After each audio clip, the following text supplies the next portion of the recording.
Mich triggern die Leute, die im Winter nach Rauch schmecken. Wirklich, der kalte Rauch, das schmeckt für mich etwas nach dem Schlimmsten. Und ich kann es nicht genau sagen, es erinnert mich irgendwie an eine Person.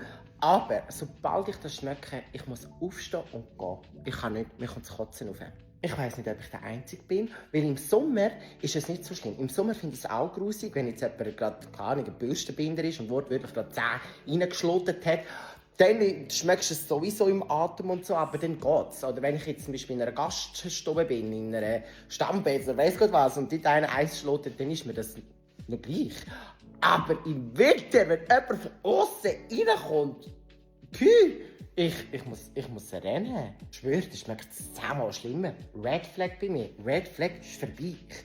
Ich drehe durch, es geht gar nicht. Und jetzt im Bus, wirklich, ich bin die ganze Zeit den Platz am Wechseln. Weil wenn so jemand neben mich sitzt, es tut mir so leid. Ich kann nicht neben dir sitzen. Es geht nicht. Ich halte das nicht aus.